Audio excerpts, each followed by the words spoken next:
¿Qué tal, chicos? ¿Cómo están? Espero que se encuentren muy bien. Si se fijaron en su programa, el día de hoy nos toca ver los textos argumentativos, ¿sale? Ahora vamos con los textos argumentativos, que es lo que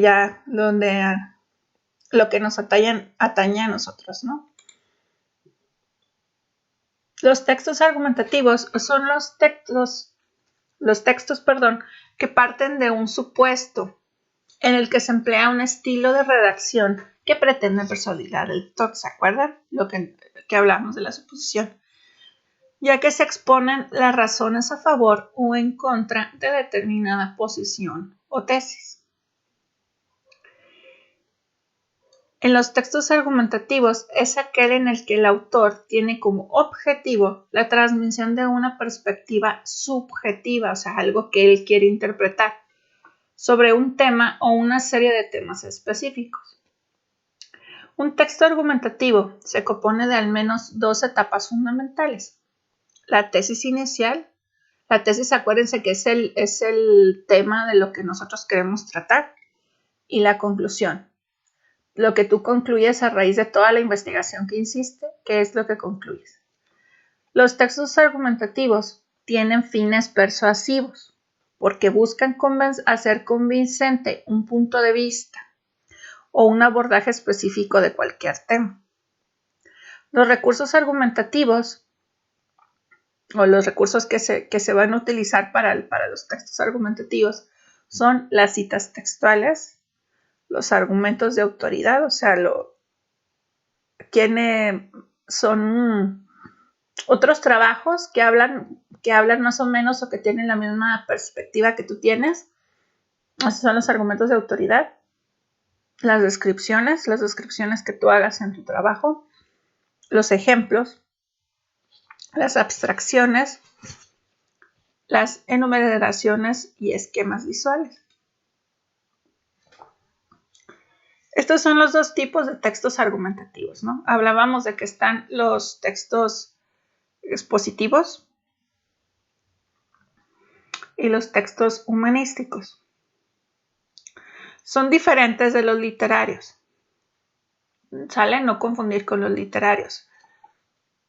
Los textos expositivos se dividen en históricos, periodísticos, escolares y científicos.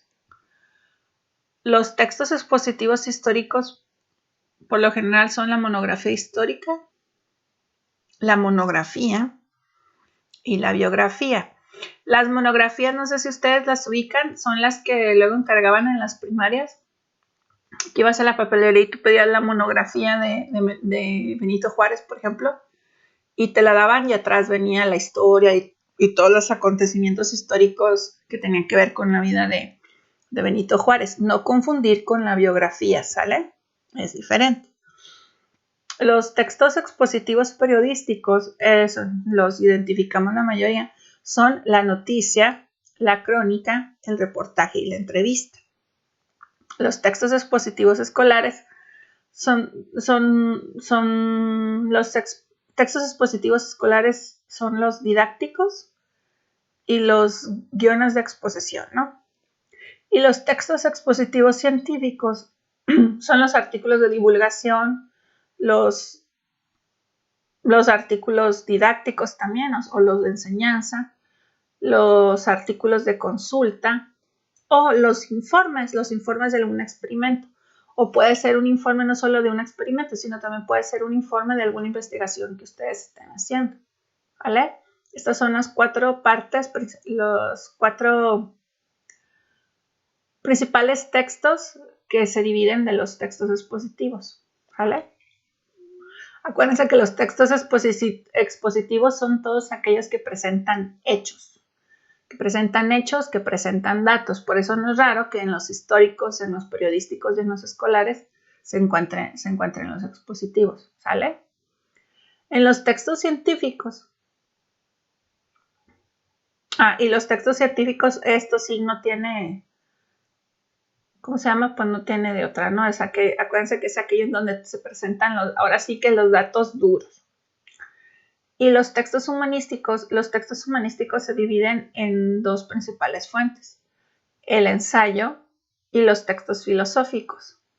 Aquí del ensayo se destacan el ensayo personal, el ensayo poético y la exposición de ideas.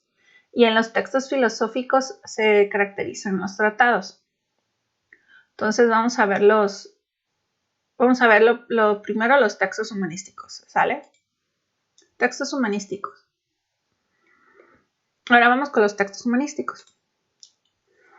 Los textos humanísticos son aquellos que versan sobre la temática de las relaciones humanas, la filosofía o la sociología, pero que no manejan un lenguaje formal como ocurre en el caso de los textos científicos. El término humanístico se refiere a todo lo que concierne al ser humano, a sus aspectos intelectuales, formativos y de relación.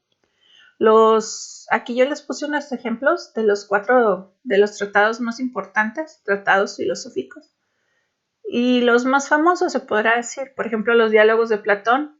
Aquí en los diálogos de Platón se encuentra la historia de la Atlántida, la apología de Sócrates.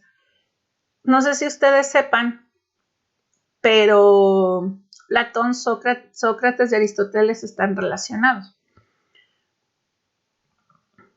Platón fue discípulo de Sócrates y Sócrates realmente no escribió nada. Los que escribieron todas sus enseñanzas fueron sus discípulos. Y uno de sus discípulos fue Platón. Entonces, mucho de lo que conocemos de Sócrates fue gracias a Platón. Aristóteles se podría decir que era el nerd disculpen, Aristóteles era el nerd de los filósofos. Aristóteles se dedicó a muchísimas ramas, a la biología, a la medicina, a la lógica, a la metafísica incluso. Aquí de hecho, aquí está su tratado de metafísica. Y aquí están sus tratados de lógica, ¿no? Aristóteles era un nerd. Aristóteles fue discípulo de Platón. Y también Aristóteles fue muy importante porque él fue el maestro de Alejandro Magno, ¿sale? Entonces, si se fijan, todos los puse así porque están relacionados entre sí. Entonces, acuérdense que los textos humanísticos son todos aquellos que tienen que ver con los tratados, con la filosofía o la sociología. Y estos también entran de lo que vienen siendo los tratados, vendrían siendo como una serie de ensayos, pero están enfocados hacia una rama, ¿no? Las características generales de los textos humanísticos es que tienen una gran variedad de contenidos y formas de organización. Las diferencias se producen tanto en sus aspectos lingüísticos como en los estructurales. Se caracterizan porque tienen un alto grado de abstracción en los contenidos como consecuencia de los procesos de reflexión y razonamiento conceptual. Tienen presencia de la subjetividad en los contenidos y en los modos de desarrollo. Tienen un lenguaje muy característico, es un lenguaje, se podría decir que es un lenguaje técnico que se emplea en los textos humanísticos. Acuérdense que debemos de tratar de no confundir a los textos humanísticos con los textos literarios. ¿Por qué? Porque los textos literarios sí manejan un lenguaje y una estructura, pero es más, no es tan, ¿cómo podría decirles? Los textos filosóficos suelen ser muy densos por el tipo de temas que tratan. En cambio, los textos humanísticos no, por lo general, los textos literarios no, pues los textos literarios se caracterizan porque expresan muchas emociones, tienen cierta belleza, cierta sutilidad, pero los textos humanísticos y los tratados filosóficos no, suelen ser muy densos, chicos, muy, muy densos. Se emplea también la exposición y la argumentación como formas de locución, o sea, tienes que tratar de ser muy elocuente con lo que dices en los textos humanísticos. Y la exposición de ideas se utiliza porque la intención de los textos humanísticos, de los tratados, de los ensayos, es informar o explicar la argumentación, o sea, es decir, este tipo de tratados es una reflexión de ciertos temas, ellos están reflexionando acerca de temas que se prestan a la interpretación y a la valoración personal. O sea, por ejemplo, Aristóteles en la Metafísica, es un ensayo donde él se dedica a reflexionar sobre los aspectos que van más allá de la física conceptual, ¿no? Porque de hecho Aristóteles fue un visionario de su tiempo. En los tratados de lógica igual, o sea, ellos están reflexionando y están argumentando sus motivos por los cuales ellos están escribiendo eso. Sin embargo, son temas que se prestan a la interpretación. A pesar de que son muy importantes, no dejan de estar dentro del terreno de la subjetividad, de todo lo que de todo lo que es interpretativo. ¿Sale? Por eso los textos filosóficos siempre están sujetos a la interpretación y a la valoración personal. En su escritura siempre se emplea la primera persona. ¿Por qué? Porque esto le añade un estilo personal. Porque está dando a entender que son sus pensamientos y sus reflexiones las que están siendo expresadas. O sea, hay una clara intención de que se entienda que es el autor, la persona que está escribiendo es la persona que está reflexionando. Y ustedes miran, maestra, es lo mismo, sí, pero dentro de lo que es la narrativa, a veces el autor el autor puede estar escribiendo, pero no es el mismo que está explicando la historia. Aquí en este caso hay una intención de que el autor es la persona que está hablando, el tratado es el que se tiene que ver reflejado, ya sea en el tratado o en el discurso. Y pues puede hacer uso de los recursos estilísticos, pero ya son recursos estilísticos muy densos, muy refinados, se van a dar cuenta cuando lean un texto filosófico de lo que les estoy diciendo cuando hablo de eso. Ok, entonces ya vimos cómo es que las principales características de los textos humanísticos, ¿no? Ahora vamos a ver su actividad, ¿sale? Acuérdense que habíamos quedado que como actividad 1, el día de hoy, ya que vimos los textos argumentativos, de su libro vamos a leer de la página 21 a la 25, ¿sale? Y vamos a efectuar la actividad. Aquí me salieron medio feas las... Ay, disculpen ustedes, aquí me quedaron medio feas las... Lo que pasa es que no tengo escáner, entonces lo que hice fue que le tomé unas fotos y lo guardé como si fuera foto, un programita que tengo de PDF. Entonces, esto lo vamos a descartar, ¿sale? Esto no lo vamos a hacer, esta primera hoja no la vamos a hacer. Vamos a leer a partir de aquí. Quiero que me lean este texto muy bien, ¿se acuerdan? Se fijan, dice, a partir de que los seres humanos desarrollaron el lenguaje como una necesidad de manifestar sus pensamientos y emociones, el acto comunicativo ha estado presente. Actualmente el hombre cuenta con tecnología que le permite rebasar las barreras del tiempo y el espacio y tener una charla con un amigo que está en otro continente e incluso ver en el tiempo real su lenguaje corporal. Sin embargo, no se observa que con esta evolución la humanidad esté viviendo en armonía. Parece que las circunstancias sociales están propiciando una lucha de hombre contra el hombre y que la razón fundamental de ese equilibrio es, entre otras cosas, un problema de comunicación. ¿Se fijan? Aquí ella está presentando, aquí está introduciendo, está presentando su punto. Que es como el punto de ella, o su introducción es que los seres humanos tienen un lenguaje y que aún así con toda la tecnología que tenemos, pareciera que con toda la tecnología y todo lo que ha pasado, pareciera que las personas no se entienden, ¿no? Porque dice que a pesar del lenguaje tan desarrollado que tenemos problemas de comunicación. Aquí está estableciendo una introducción.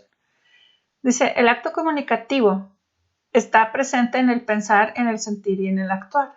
La manera en cómo te relacionas, te comunicas y colaboras con el resto de los hombres y mujeres que te rodean será fundamental para poder avanzar, convivir y decidir con mayor justicia y convencimiento. Así como desarrollamos habilidades para resolver problemas matemáticos, para ubicarnos en el espacio, para identificar una melodía o practicar un deporte, podemos desarrollar la inteligencia social, que se define como un conjunto de técnicas y estrategias para entrenar nuestro cerebro en la difícil pero apasionante tarea de saber compartir, de ser una persona bien posicionada en un grupo, con una red social capaz de hacer crecer a un individuo que forma parte de un colectivo, como miembro adaptado a una gran diversidad de gente. ¿Se fijan? Aquí en el principio nos está dando su punto, su introducción, y aquí ya nos está desarrollando lo que ella nos quiere expresar, y aquí ella hace una hipótesis. ¿Se fijan? Hace una pregunta. Dice, ¿conoces algún amigo o familiar cuya comunicación con el mundo sea exclusivamente por las redes sociales y los correos electrónicos? Los tiempos en que vivimos nos han cambiado los hábitos de relación. El factor humano, el contacto físico, el mirarnos a los ojos, saludarnos, abrazarnos, besarnos, sigue siendo la clave en la manifestación comunicativa de las personas. Las transacciones bancarias, las compras en el mercado libre, los boletos de viaje y las reservaciones se pueden agilizar por la red, pero la transmisión de un sentimiento no. Es necesario reanudar el encuentro en un café, la charla en un parque, el paseo comentado, la excursión a la naturaleza, el juego vivido, no virtual, el juego vivido. En los niños, ¿se acuerdan? Cuando antes, a mí todavía me tocó que salíamos a jugar en la bicicleta, en los patines, a la trae, al lazo. ¿Qué me quedé? Aquí. El juego vivido en los niños, el abrazo con un amigo, el beso al abuelo. Debemos relacionarnos con los demás, apostar por mostrar nuestras emociones en cada contacto que hacemos. Debemos consolidar los vínculos con las personas que queremos y que nos quieren y ejercitar un mayor acercamiento con las que están más alejadas de nosotros. El éxito personal también tiene un capítulo dedicado a cómo te relacionas y en el camino por conseguirlo deberás comunicarte, relacionarte y colaborar mucho más con los demás. ¿Se fijan? Y aquí en este abajo, nomás que ya, ustedes lo deben de poder ver, nomás que aquí ya me lo cortó, nos está dando la cita de dónde es que lo sacaron, ¿no? ¿Se fijan? Aquí está, ¿se fijan? Aquí tiene la referencia y aquí está abajo. Aquí tiene la referencia y aquí está abajo, ¿sale? Esas son las referencias. Esas las vamos a ver más adelante. Entonces vamos a leer esta. Hasta acá. Los fortalecimientos del aprendizaje. Aquí es donde ya vamos a empezar a ver las partes en las que se divide un trabajo académico. Un trabajo académico se divide por lo principal principalmente en 4 partes, ¿no? En la introducción, el desarrollo, la conclusión. Y debe de llevar las fuentes consultadas. ¿Se fijaron aquí al principio en este? Porque empezamos con este ejemplo. Aunque aquí no viene como tal introducción, desarrollo y conclusión, aquí está, si se fijan en la lectura, aquí está dividido. Aunque ustedes no lo crean, este es un trabajo académico chiquito. Es un artículo que se escribió basado en estos otros 2 artículos que están aquí, ¿sale? Aquí están las referencias. Aquí en esta primera parte de arriba nos estableció una introducción, ¿se fijaron? Nos está introduciendo al tema. Aquí nos está introduciendo al tema. Nos está diciendo, en sí lo que nos dice aquí es que nosotros tenemos un lenguaje desarrollado, pero aún así tenemos problemas de comunicación. De aquí para acá, nos establece su punto y nos está hablando de que nosotros desarrollamos la comunicación, pero no para comunicarnos a través de las computadoras o así, sino más que nada nuestra comunicación es social, es para poder comunicarnos con las personas que nos rodean, ¿no? Pero que aún así nosotros seguimos necesitando del contacto físico, necesitamos del abrazo, de la compañía, todo esto aquí no lo está demostrando, ¿no? Aquí, de aquí para acá vendría siendo el desarrollo, ¿no? De lo que ya nos quiere decir. Y la conclusión vendría siendo esto de aquí para acá. ¿Qué es lo que concluye? Que necesitamos reanudar, lo que concluye ella, con todo esto que nos dijo, es que nosotros necesitamos reanudar todo lo que es las relaciones humanas físicas, ¿no? Que los encuentros con los amigos, las charlas y los encuentros, pero no solo virtuales, sino en los parques, los paseos, la plática con los papás, con los abuelos, o sea que nosotros debemos de buscar ese contacto físico, es lo que nos estaría concluyendo aquí.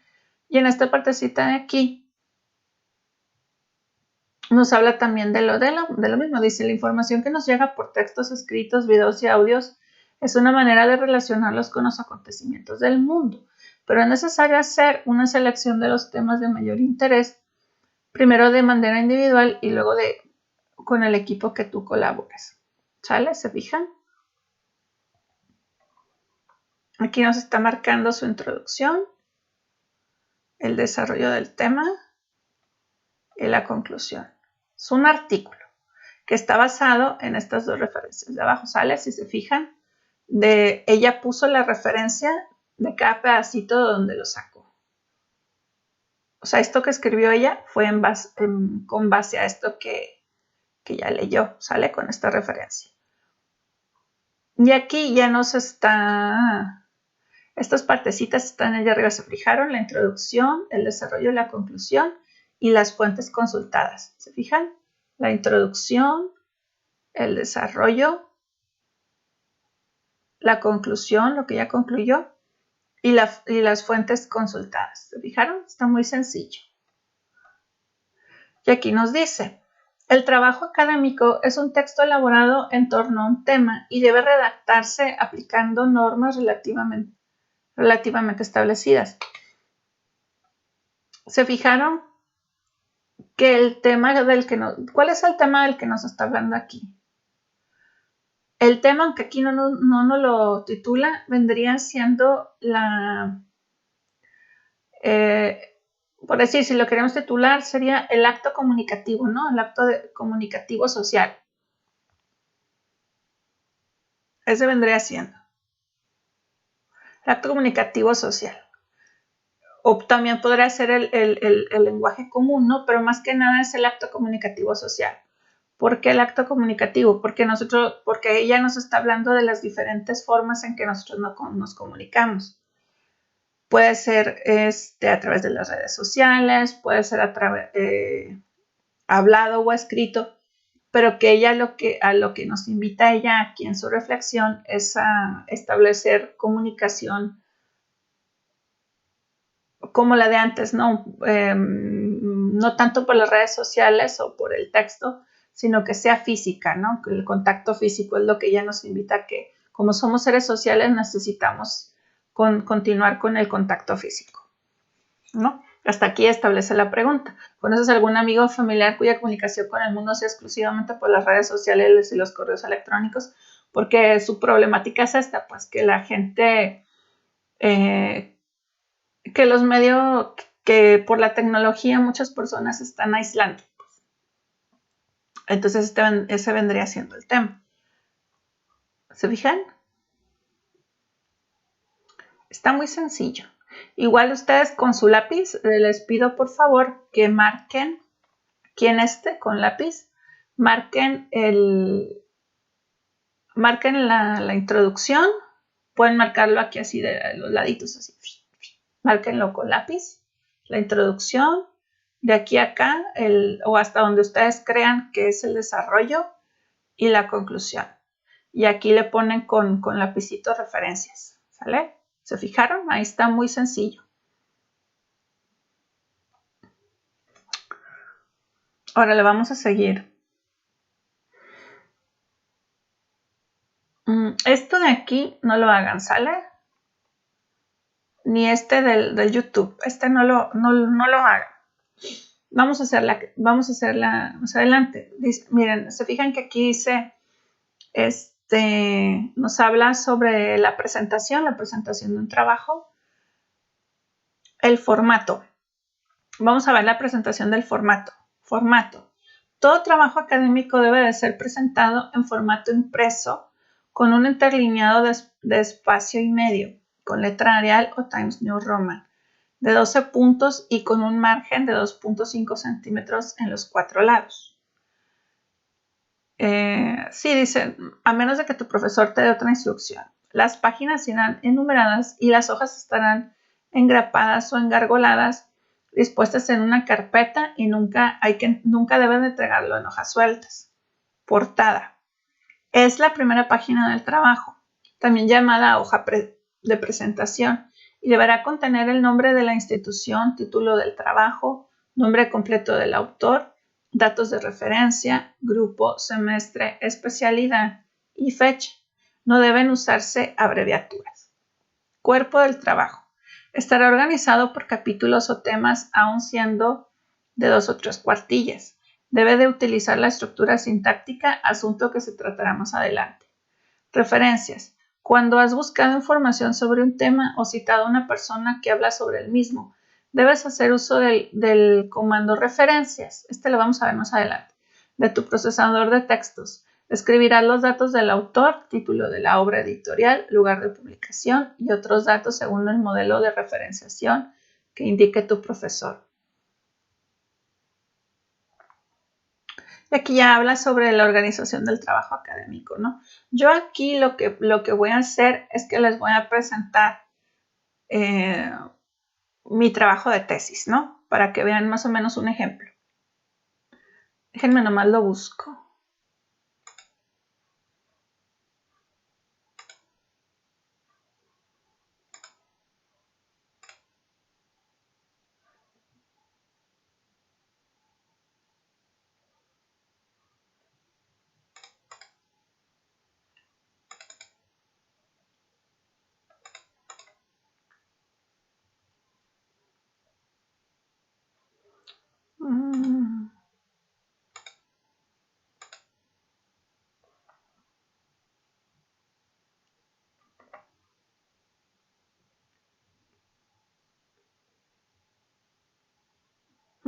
Aquí está.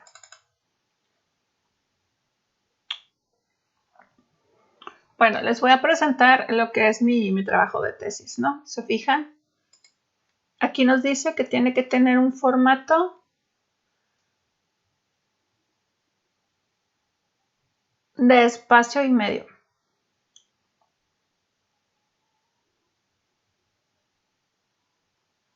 Okay. ¿Se fijan? Aquí está mi presentación. Bueno, mi portada. Está en mi portada. ¿Se fijan? La portada tiene el logo de la UAPS, la institución, el título, figura mítica del Centauro del Norte. Yo mi tesis la hice de Pancho Villa.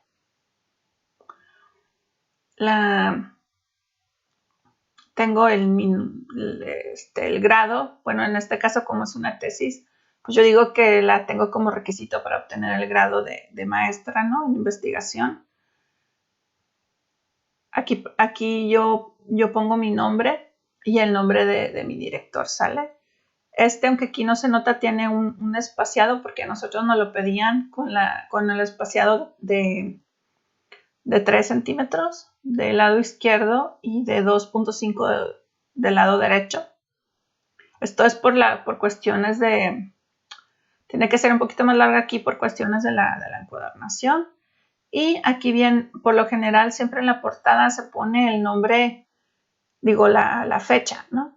La fecha de entrega. En este caso yo lo entregué en noviembre del 2018. No le puse día, pero la entregué en noviembre del 2018. ¿Se fijan? Aquí tengo lo que es mi introducción, en que está dividido mi cuerpo de trabajo. Aquí está la introducción. Y empiezan los capítulos, ¿no? Que este vendría siendo mi desarrollo.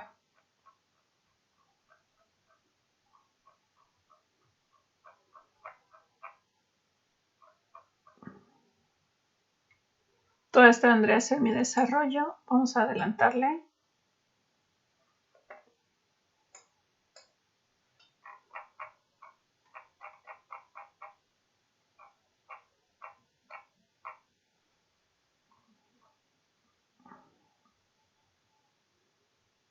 Y aquí está mi conclusión. Después de todo lo que yo desarrollé, que es lo que yo concluyo. Y al finalizar, si se fijan, pongo todas las fuentes que yo utilicé. Por lo general se pone bibliografía, es más correcto, pero en este caso es correcto fuentes. ¿Por qué? Porque como en mi investigación yo utilicé no solamente fuentes bibliográficas, sino también fuentes electrónicas. Si fuera pura bibliografía, pues pondré bibliografía, pero como también utilicé fuentes electrónicas de artículos periodísticos y todo eso, entonces lo más correcto es poner fuentes. ¿Fijan? Todas estas son mis fuentes. Y en el desarrollo del trabajo, siempre tengo mis fuentes, ¿no? Pero cada vez que yo escribí algún artículo, todo tiene aquí referenciado. ¿Se fijan? Aquí están mis referencias. Todo tiene aquí referenciado de dónde lo saqué. ¿Se fijan? Todo está referenciado. Este tipo de cita se le conoce como Chicago. Las más comunes es Chicago y APA. Por lo general, Chicago es para todo aquello que es trabajo literario y el APA es para todo aquello que es artículos científicos y periodísticos. ¿Sale? Y ahora vamos con la actividad. Bueno, por lo pronto es hacer un ejemplo. Ya vimos, ¿se fijan? Organización del trabajo académico. Ya vimos la introducción. Es lo que inicia, con lo que se inicia un trabajo y sirve para presentar el tema central del trabajo. Si logras transmitir una impresión clara de tu trabajo, va a resultar interesante porque dejarás ver que está bien organizado. Ya vimos el desarrollo y la conclusión. Estos los vamos a ver más adelante. Son los conectores. Los conectores es con la forma en que ustedes, perdón, los conectores son, ¿se acuerdan cuando vimos las preposiciones? Es algo parecido, pero son cosas más específicas con las cuales ustedes van a explicar su trabajo. ¿Sale? Ténganlo muy en cuenta para más adelante. El índice, ¿se acuerdan que les presenté el índice? Es cuando el trabajo académico contiene ejes temáticos de gran extensión. ¿Se acuerdan como mi tesis? Mi tesis es de 200 páginas, ¿fijan? Entonces, por eso tiene que tener, bueno, no, de 127. Entonces, por eso tiene que tener un índice. Cuando el trabajo académico contiene ejes temáticos y es de gran extensión, es necesario agregar un índice que identifique con facilidad las páginas de los temas tratados en el cuerpo de trabajo. Busca y observa cómo está diseñado un índice en algún libro publicado. Fuentes consultadas. Tradicionalmente este apartado es conocido como bibliografía, pero literalmente la bibliografía es el estudio de referencias de los textos y lo que hacemos en un trabajo académico es consultar fuentes de información. Las fuentes consultadas se agrupan en este apartado en orden alfabético, iniciando por apellido del autor y con los elementos según el modelo que identifique tu profesor.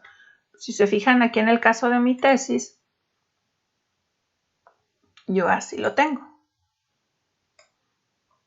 ¿Se fijan? Aquí están mis fuentes. Yo las tengo por orden alfabético. ¿Se fijan? Es lo que yo les decía. Cuando tradicionalmente se conocía como bibliografía, porque todo lo que nosotros se consultaba antes, pues eran puras bibliografías, eran puros libros, pero con la modernidad ya se consultan diferentes tipos de fuentes. Entonces, hoy en día lo más correcto es ponerle fuentes, porque uno consulta de todo y tienes que agregarlos aquí. Pero el orden correcto es ponerlos en orden alfabético, ¿se fijan? Y el glosario, bueno, en el caso de mi tesis yo no puse glosario. El glosario tiene el propósito de definir palabras que son de difícil comprensión o bien emitir algún comentario o explicación. Este catálogo generalmente se sitúa al final de la obra, así como las fuentes. Pero en mi caso yo no puse glosario, pues no usé un lenguaje tan rebuscado, pues fue un lenguaje más coloquial. Es muy importante que para la redacción de un trabajo académico identifiques la persona verbal que quieras utilizar. Generalmente en un trabajo de investigación científica y en una reseña de la redacción debe ser en tercera persona, en un ensayo en primera. ¿Se fijan lo que hablábamos de los textos humanísticos? Primera persona. Trataré dentro de los límites fijados, aquí nos dan los ejemplos, ¿no? Trataré dentro de los límites fijados de plantear algunas cuestiones que considero importantes en la actualidad para todos los que queremos hacer de las humanidades nuestra principal ocupación. Entonces el ejemplito, primera persona. Tercera persona, ¿se fijan? Se trata, dentro de los límites fijados, de plantear algunas cuestiones que se consideran importantes en la actualidad para todos los que quieren hacer de las humanidades su principal ocupación. ¿Se fijan la diferencia de la primera y la tercera persona?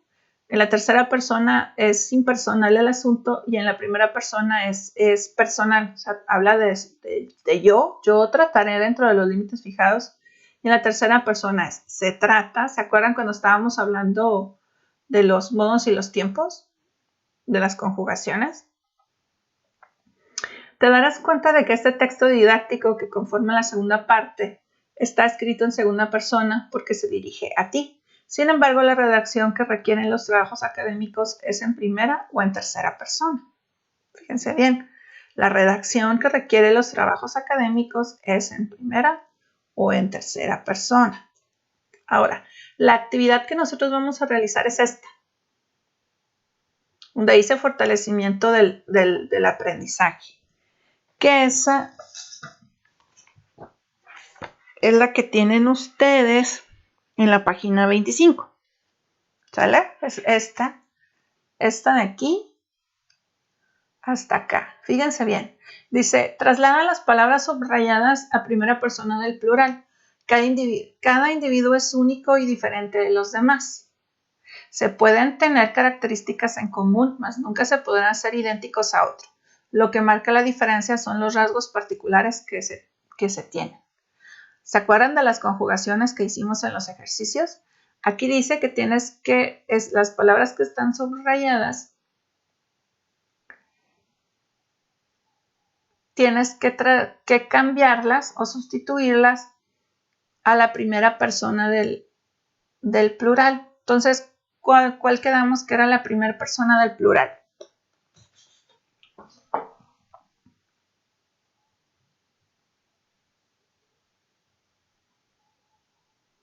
Porque si se dan cuenta, lo que nos está pidiendo aquí es que cambiemos esta oración que está en tercera a primera persona. Entonces, hay que cambiar toda esta oración, ponerla aquí, pero cambiarla a primera persona. Entonces, ¿cómo pondríamos? Si dice se pueden tener características en común, ¿cómo sería? Acuérdense que nos está hablando de que tenemos que cambiarla a la primera persona del plural. Si ustedes se acuerdan de sus clases, la primera persona del plural, ¿quién es? Nosotros, ¿verdad? Entonces, en vez de se pueden, nosotros pondríamos nosotros. Nosotros tenemos, en vez de tener, pondríamos nosotros tenemos características en común. Más nunca, ¿cómo pondríamos? Más nunca podremos ser idénticos al otro. Lo que marca la diferencia son los rasgos particulares que tenemos. ¿Se fijan? Aquí lo cambiamos a la primera persona del plural.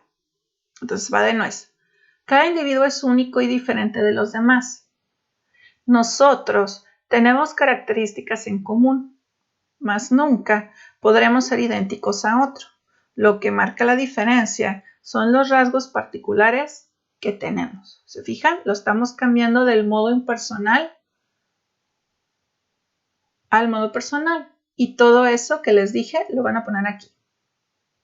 ¿Sale? Lo único que cambian es lo que está subrayado. Acuérdense de sus ejercicios de conjugación.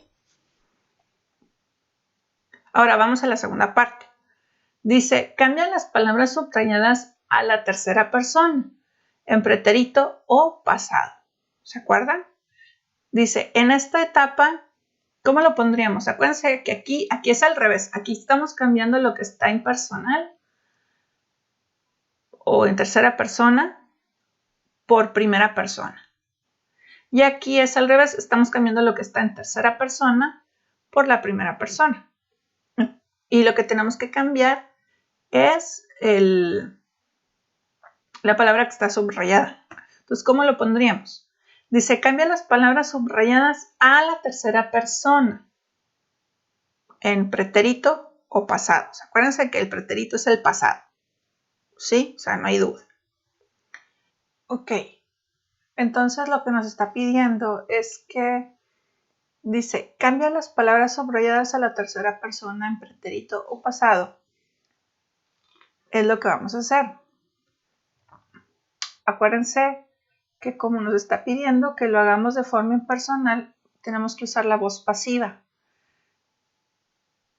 En este caso utilizaríamos como tercera persona el auxiliar ser, ¿se acuerdan? El auxiliar ser es el que siempre se utiliza en la voz pasiva. Para poder usar el pretérito perfecto, o sea, el pasado. Entonces sería, fíjense bien, en esta etapa se elaboró una encuesta para reafirmar los resultados de la investigación previa. Los resultados de estas encuestas mostraron que hemos estado enfocados en la dirección correcta. Se obtuvo, en esta parte de aquí dice, los resultados de estas encuestas mostraron que hemos estado enfocados en la dirección correcta. Se obtuvo resultados favorables, aquí en esta parte se obtuvo resultados favorables que fueron el apoyo y la base principal para que se pudiera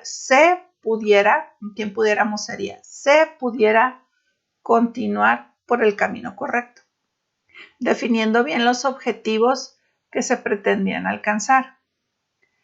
Se cumplió perfectamente con lo que se buscaba. Entonces aquí en vez de cumplimos se cumplió perfectamente con lo que se buscaba. Acuérdense que lo que se está queriendo aquí es cambiar de lo personal a lo impersonal.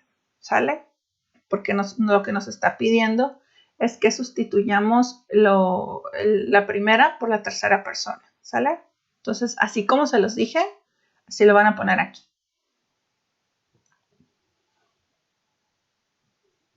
¿Sale? Hasta aquí esa es la actividad que van a hacer ustedes. ¿Sale? Acuérdense bien de los ejemplos que les di. Y nos estamos viendo la siguiente clase. Cuídense mucho. Les mando un abrazo virtual. Esto de aquí no lo hagan. Es para la siguiente clase. Cuídense mucho. Les mando un abrazo virtual. Todavía no nos han, algunos compañeros me estaban preguntando sobre si se van a suspender definitivamente el ciclo escolar. No se me espanten, chicos, a nosotros como profesores todavía no nos han avisado de que eso vaya a suceder. Si nos llegan a decir, créanme que yo voy a ser la principal, vamos a ser los principales en avisarles a ustedes. Pero por el momento no nos han dicho nada, no nos ha dicho CEP nada, no nos han comunicado nada de que el semestre se vaya a suspender, ¿sale? Entonces no me entren en pánico o no se me aflojen todavía. Por lo pronto nosotros tenemos que estar trabajando, ¿sale? Acuérdense que independientemente de si eso llega a pasar, de que se cancele este ciclo y se reinicie el otro, de todas maneras, todo lo que ustedes tienen hasta ahorita, chicos, es con lo que se les va a calificar, ¿sale? No crean que los vamos a poner a hacer lo mismo otra vez. Todo esto que ustedes han hecho, o bueno, por lo menos en mi caso, todo esto que ustedes han hecho, todos estos trabajos son los mismos es lo mismo que les vamos a poner, o sea, para la calificación. Porque acuérdense que ustedes están en un programa, que están en segundo semestre, entonces todo lo que está en el programa es esto mismo que les hemos dado, entonces con esto mismo se les va a calificar. Así que ustedes no dejen de trabajar, chicos, ¿sale? Independientemente de que eso llegue a pasar, esto mismo lo vamos a usar para calificarlos. Entonces no dejen de trabajar y no dejen de guardar sus trabajos. Bueno, les mando un abrazo virtual, cuídense mucho, nos vemos en la siguiente clase. Bye.